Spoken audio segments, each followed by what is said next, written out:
On my mind, gotta hustle and grind. Financial literacy always on my mind. I'm stacking knowledge, no time to waste. Gotta invest smart, gotta keep up the pace. I'm reading books, learning all the tricks, studying the market, making calculated picks. What's good, everybody? It's your boy Reckless Ray Dinero, and we are back at it again with another episode. Want to make sure that you guys liked the video. This is your reminder on the way in. Like the video, thumbs down the video. I know I got some sneak haters out there. I love it. I'm here for it. So give me a thumbs down. If you've been here more than twice, go ahead and click that subscribe so that way you can like or hate the video more efficiently and quicker than everyone else. Lastly, if you're finding value in these videos, for those of you who have been here more than twice, for those of you who have this is your first time stopping through, let's just go ahead and let me cook. How about that? And then if you find value in the video, share it with somebody you care about or somebody you like. Heck, share it with somebody you hate if you think the advice is terrible. Never know. But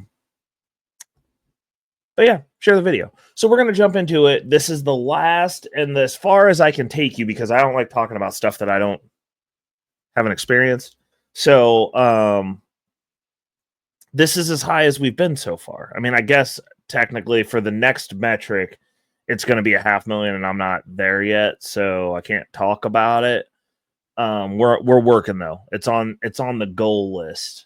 Our goal is to get ourselves up to $350,000 in net worth stably. And I say stable because being in crypto and being that most of my wealth is tied into crypto, it spikes and then it comes back. And so like a lot of people like to talk about the spike price and be like, oh, I hit my target. But it's like, if you're not there at the end of the year, or if you don't stay there, or if you fall way off of that number, then like you weren't really there. Like it was a flash in the pan, like you weren't able to sustain it. So I don't really talk about those goals yet, because that is not a goal that I am aiming at being stable in 2026. I mean, if it is, that's gonna change a little bit of some stuff for old Reckless Ray Dinero, because we're gonna definitely be making some monetary moves to kind of solidify that, if that's where we're gonna be sitting at. But this is where we're currently at, and currently where we're working from, because we did hit our goal of $250,000 for 2024. So we ended the year over $250,000 in net worth, which is awesome. Considering that most people don't have $400, apparently. I don't know what you guys are doing with your money, but do something else. Because if my dumb behind can do it, then there's really no excuses, people. So apparently I am rather dense. So we're gonna talk about what changes at $100,000, at least from my perspective as a blue collar working schlub. Goes to work every day. And first thing I'll tell you is, like, you are definitely not rich. I still live like I'm broke. I still don't get to do the stuff that I want to do. Now, could I? Absolutely. But it would be doing stuff too early, because $100,000 really isn't that much money. And one of the things that's different between me and a lot of the other people that speak on finances out here is that I am not trapped in the middle class trap, which is going to be my next episode. I'm putting that down in the notes because I want to do one on the middle class trap, exactly what that is. But my wealth is not tied up in a 401k in my house. It's very liquid. Like, I have access to probably about, I'd say at minimum 70% of it within 48 hours if I needed it. So that's a little bit different. It's not sitting in cash, because as you all know, we don't believe in holding cash. Most of my accounts only have about, I'd say cash wise, probably about $300. If that, like individually, it's like 50, but like when I open a bank account, I normally break it out into threes, because I like to do some stuff with my money and keep it separated so I can get a good eye on it, because I do a lot of my stuff manually. And so I keep my bare minimums at about $50, because if I fudge the numbers, it's normally not over the tune of $50. So I have a little cushion in there just in case, but I don't like holding cash because I like my money good God, my allergies in this weather. I like to keep my money active. I like to keep my money working. I like to keep my money making money. So having it sit in the bank, even in a savings account, I understand you're getting 4.5% interest. That is garbage compared to what we're doing over here in the Wolfpack. That's all I'm saying. Garbage. Some garbage numbers. So I keep my money active. If I need additional cash immediately, I can sell off an asset and I can have my money within 48 hours. As a buffer to that, I have good credit. So generally speaking, there's no emergency that can't be handled in the immediate, and then you just pay the credit card back. But getting to that $100,000 marker for me was it's a big deal. It's a big deal for anybody. That's a lot of money. Like, you can't lose $100,000 and feel okay about it. I mean, I guess it's all subjective. Like, if you have multi-millions of dollars, $100,000 might not be that much to you, but it's a lot to me. If it just disappeared, like, I would not feel good. So it's a big milestone. One of the first things that I noticed when I got to that milestone was I stopped wanting to buy anything. And that's just me personally. Cause like once I had to grind my way up. So this is like appreciation on my crypto moves. Actually, it's basically it. That's the moral of that story. Is buy Bitcoin and wait, and then eventually you have over $100,000. That's pretty much the most straightforward path that we have in modern times. That's close to what was promised to our ancestors and our great grandparents. Is just buy Bitcoin and just keep buying Bitcoin. And then during the bull runs, you play in the altcoins and then turn that into Bitcoin, and eventually you will be over $100,000. But one of the things the first thing that I noticed was I stopped wanting to buy anything because I'm like, yo, I was just doing this one little thing and setting money to the side, and now I have $100,000. I want to do more of that. Like, it suddenly, the little stuff became way less important. That was when I started kind of rationing out my large purchases and really kind of paring down to stuff that I need. Like, I have stuff that I want, and like I still go out and do things. But I haven't been as apt to do that because I would much rather invest that money. I'd rather play in the market. I'd rather be in the market. I'd rather be watching and managing my investments, which means that like every dime, because I don't make over six figures. Again, another one of those people who's supposed to not be able to do anything that I can do according to the gurus. But I stopped focusing on things that weren't important or of value to me. So like I buy cars as needed. Like, we're getting ready to, one of the things on our docket for 2025 is upgrading my vehicle.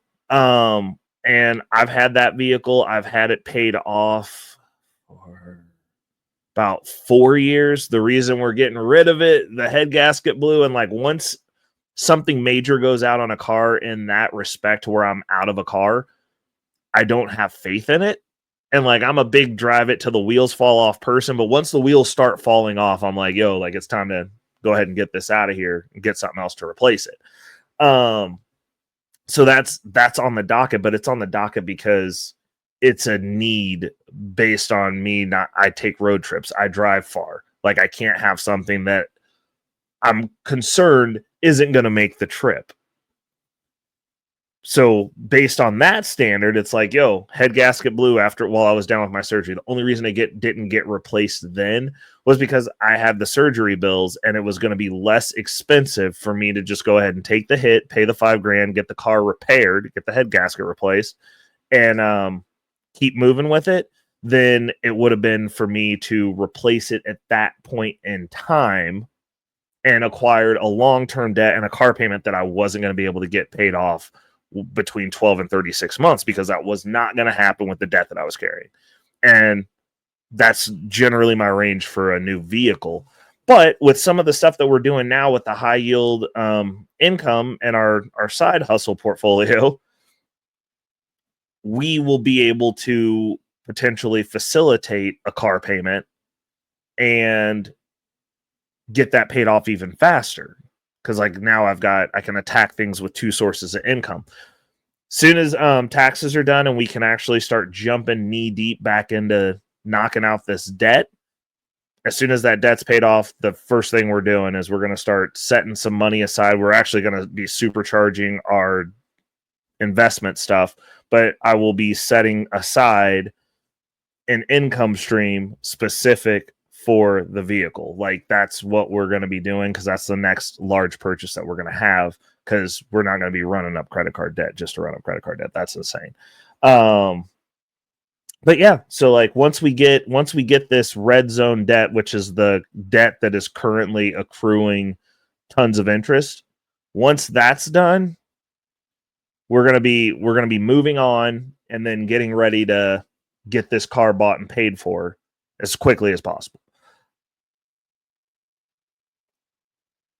I started pricing everything in Bitcoin. That's the honest to God answer of what happened once I got to the 6-figure mark. Like I started pricing stuff in cryptocurrency. So like instead of going and buying a coffee, and I know this is going to sound pretty redundant because it's what all the gurus say, but for some of these things, like it actually does matter. Like that $5 coffee. Hold on, let me get my phone calculator out because I was supposed to have to. Oh, oops. Delete. I was supposed to never be able to have access to calculators. That's what my teacher in 4th grade told me, and she was a liar. Here we are, calculator, winning. So like that $5-6 coffee, let's go with it. Actually, honestly, let's be honest. You go to Starbucks, it's $8. Times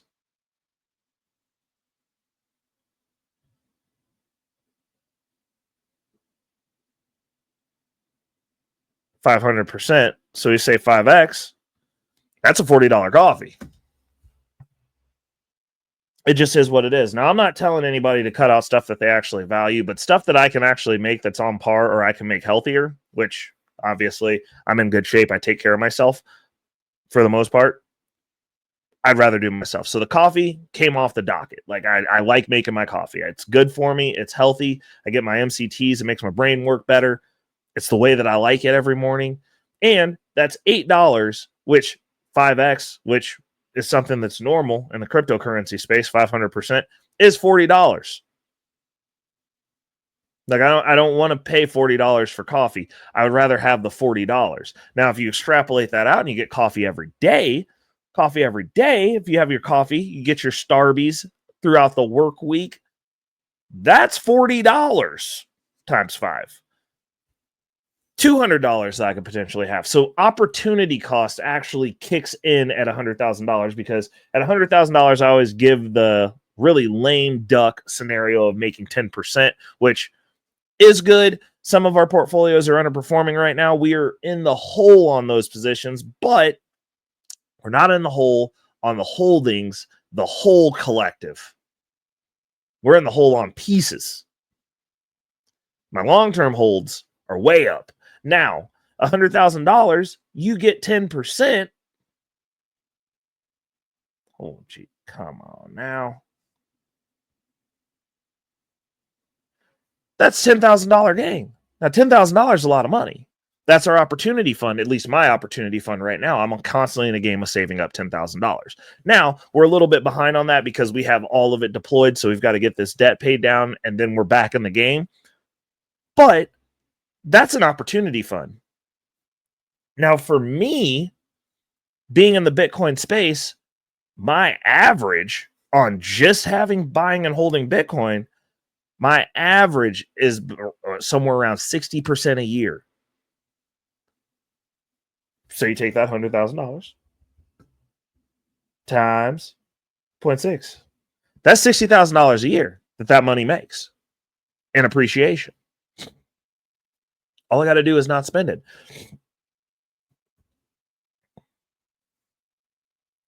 So then once you start looking at stuff from that perspective, it kind of flips the way that you look at money. Money is a tool. It's not about having a bunch of money. I mean, I understand for some of your gurus it is, because they want to have the Gucci robes and the Versace shades and the Versace slippers or whatever to flex on you. And I get it. Like there's a certain echelon of people that buy into that and they're influenced by it. It's cool. But for me, it's opportunity. I don't like being caged in. I don't like having to go to that job. I don't like having to buy the less quality product. I don't like having to look at price tags. I don't like having to really be stringent about my budget. I don't like having to do those things.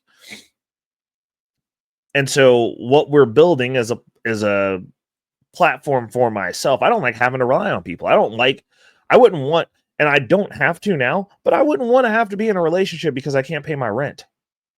A lot of you guys are out there in relationships because you're broke.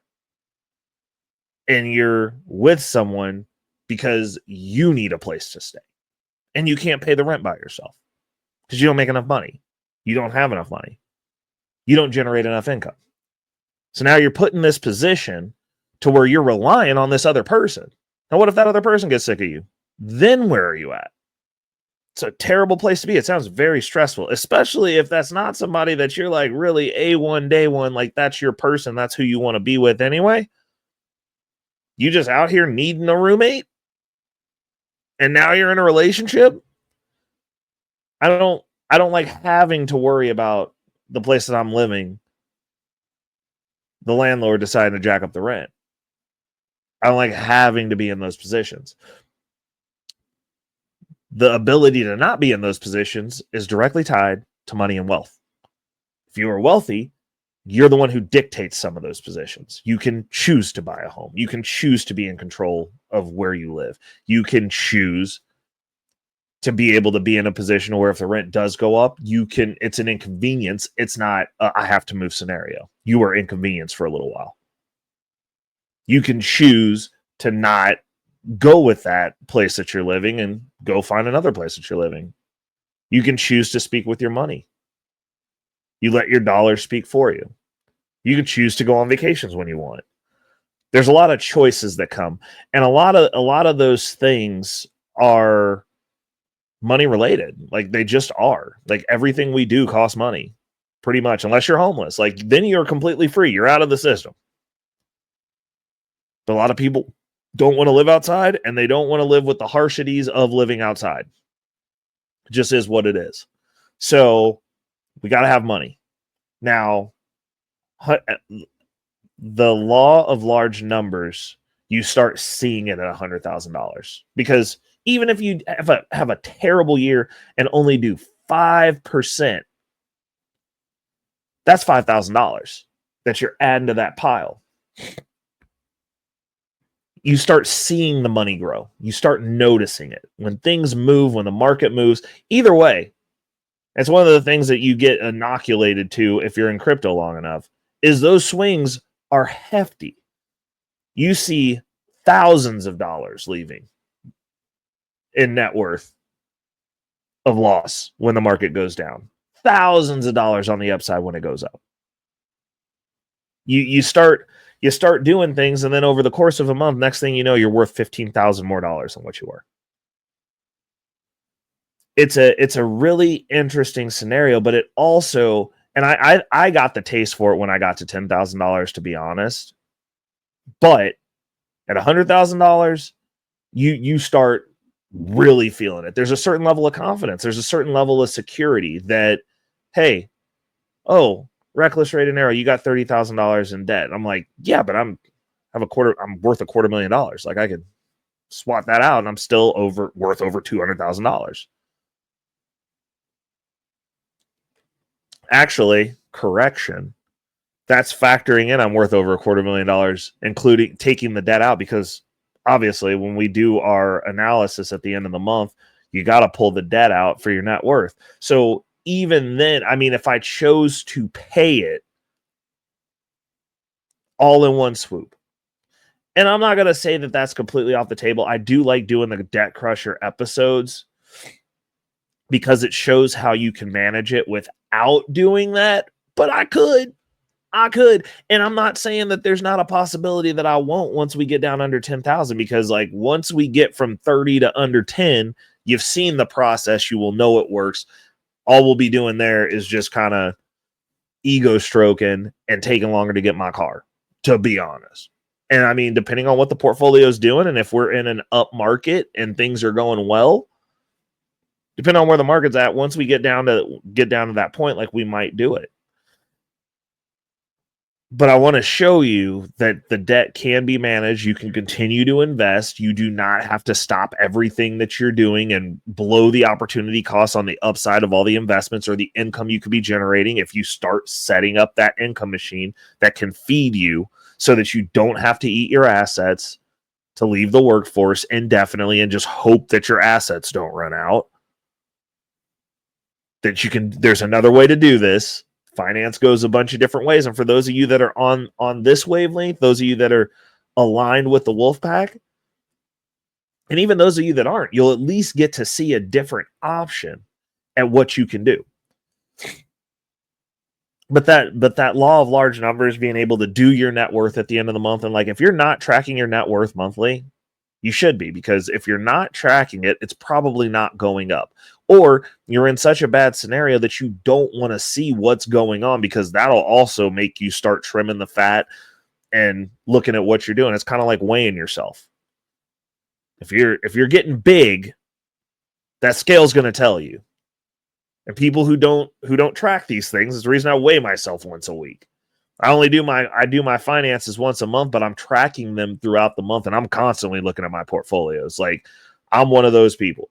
I like staring at it. Bad day, I'm looking at the market multiple times a day, because I'm going, hey, is there an opportunity to buy some stuff here? Can we make some moves? Do I want to tax loss harvest something and roll it into something else? Like, what's the play?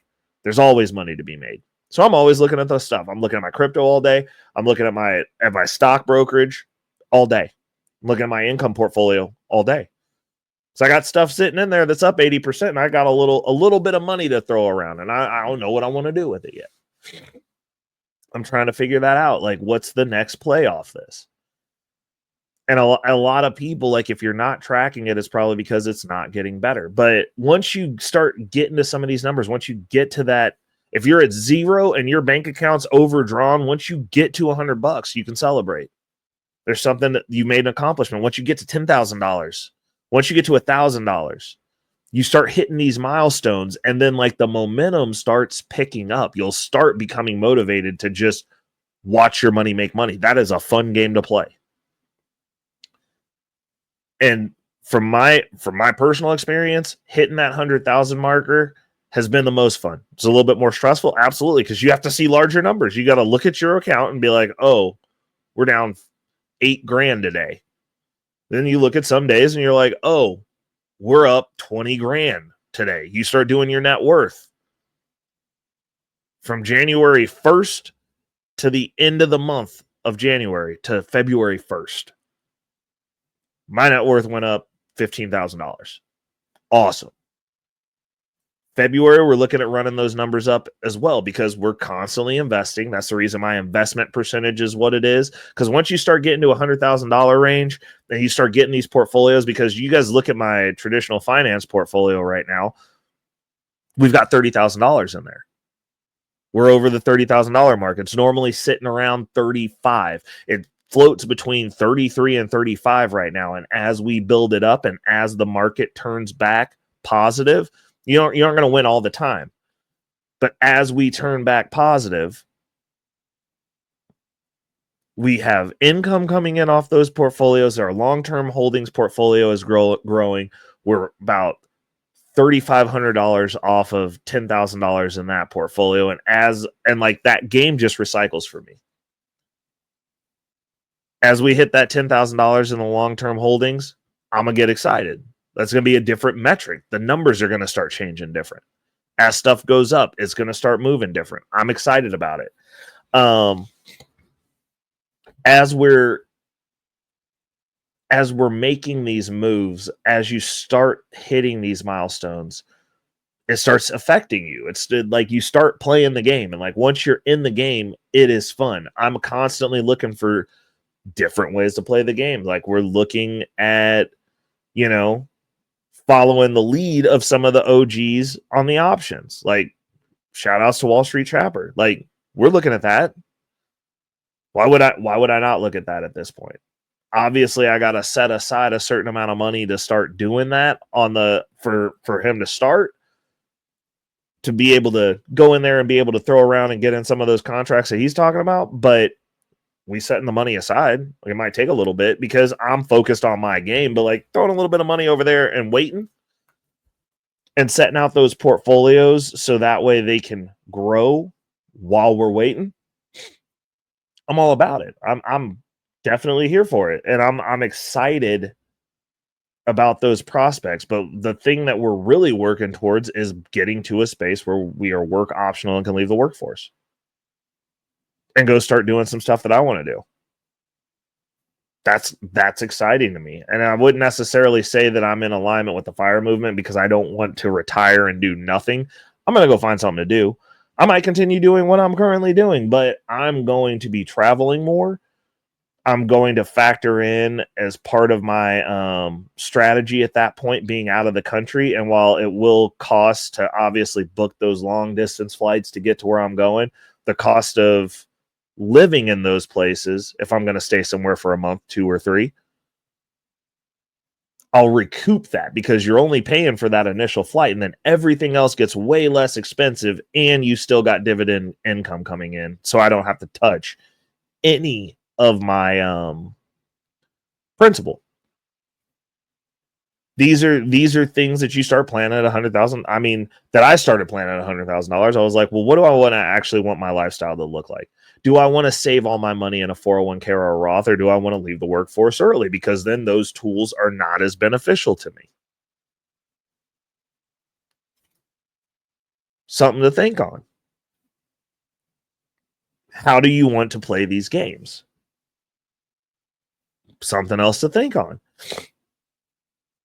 So as we're getting further and further down this road, because like this year, like we'll probably be looking at doing an updated video. We might do one on like what changes when you get to $300,000 or something like that. Once I hit that marker, we'll see what's navigating different. Another thing that you're looking at is, you know, if you can get to $120,000 liquid, you can start investing with people. You can do angel investments. That's another thing I'm starting to kick around now is I'm like, yo, I want to make another $100 and something thousand because I have people that are doing businesses and doing stuff to where you can get an ownership stake as an angel investor in a company. And then you get to share in the profits when they do well.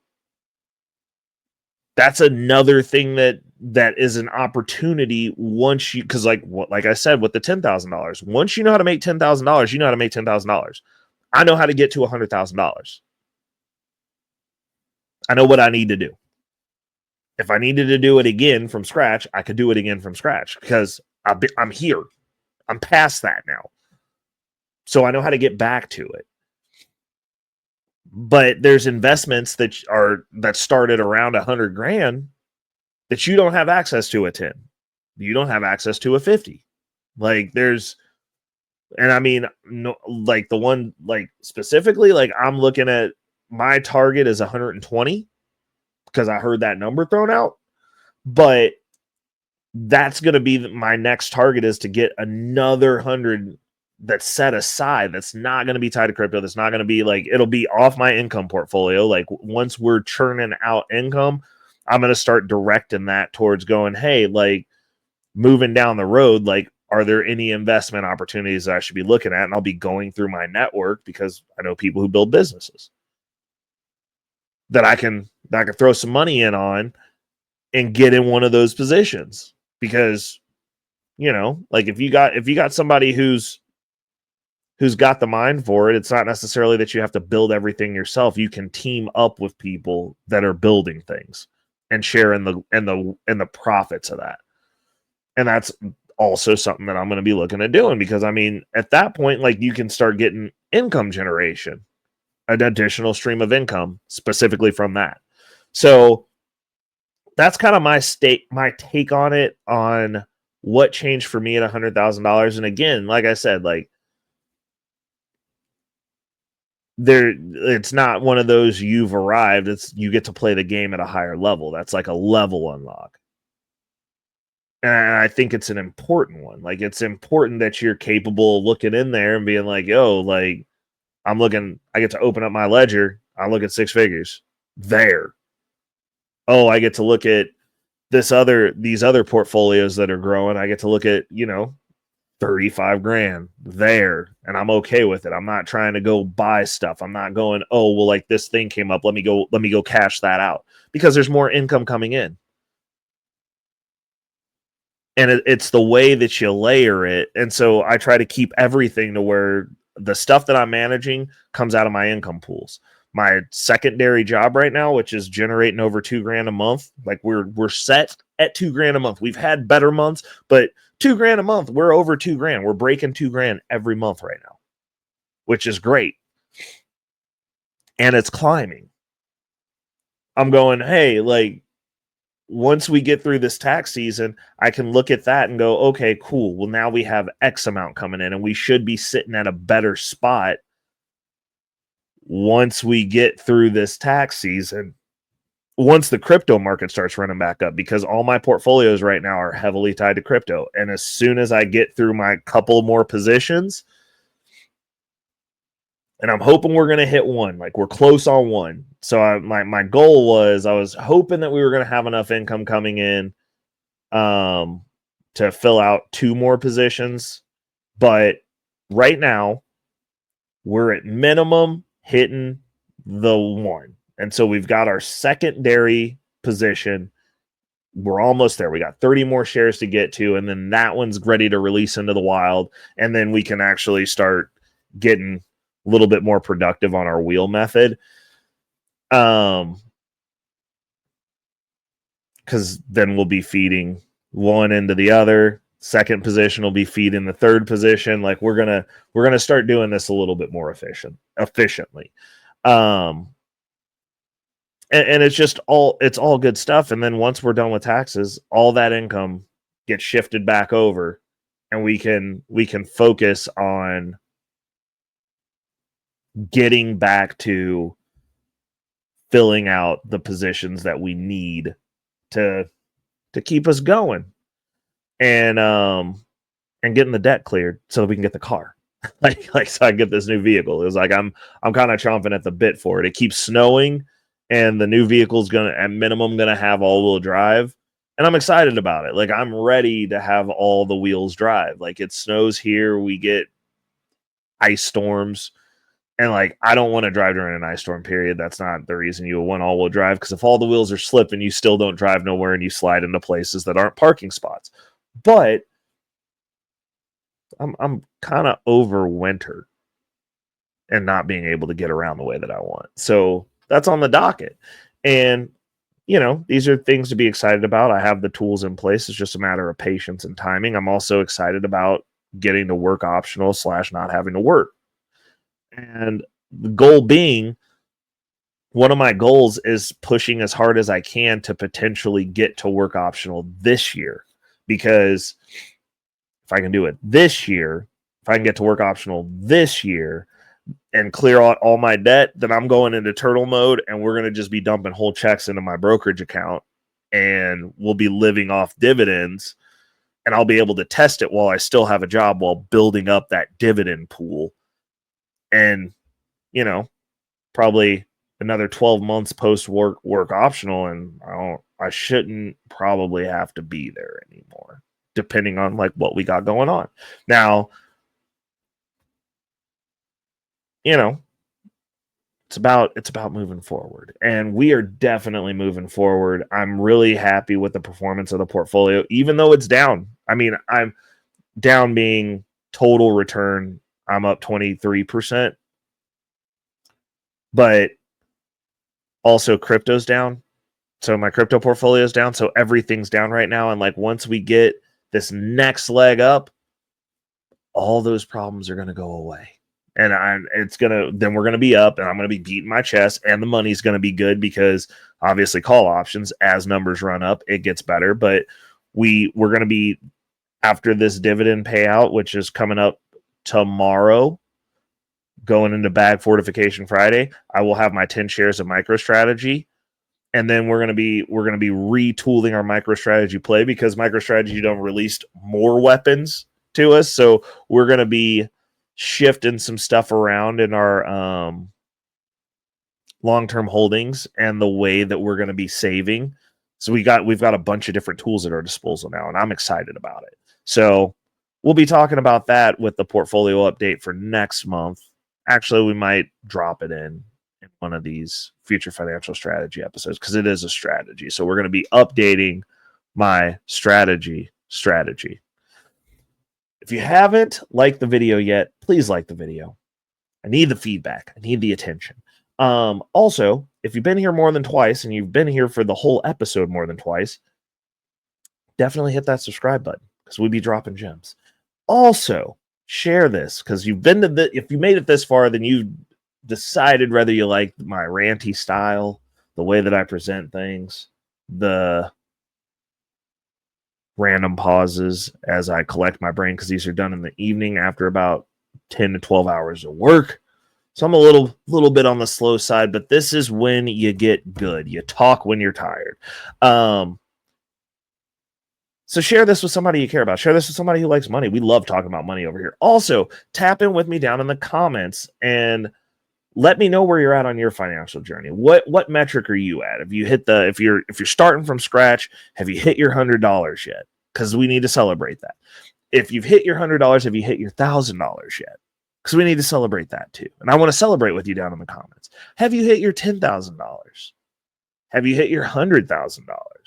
For those of you who are past me, and I understand you might be past me, but this is one of the things that needs to be remembered because there are people behind me that have brought me investments and positions that I should have been in that have made me a lot of money because they're scrappier than me. So they're going to be looking at stuff that I'm not looking at. Throwing a lot of money into the market doesn't mean that you're effective in the market. We're just going to leave it at that because I'll put my long-term holdings portfolio up against anybody else's long-term holdings portfolio. And then, the numbers don't lie on crypto. It's what it is. Bitcoin's best performing asset ever. And I've been in it since 2013. So like I said, I had to be scrappy. So 2013, I was just trying to make something shake out. And that's what I landed on. And it's worked out. So yeah. Tap in with me. Let me know where you're at because I want to celebrate with you guys down in the comments. Until next week, people, it's your boy Reckless Ray Dinero, and I am out. Peace. Money on my mind, yeah. Focus, got no time for games, nah. I don't play, man, I'm all about that financial literacy. Investing in my future, building generational wealth. Dollar bills, they be calling my name, but I ain't chasing fame, I'm chasing change. Learn the game, now I'm playing it smart. Putting my money to work, it's an art. I'm stacking paper, building my own empire. No more living check to check, I'm getting higher. Investing in stocks, real estate, and more. Gotta secure the bag, that's what I came for.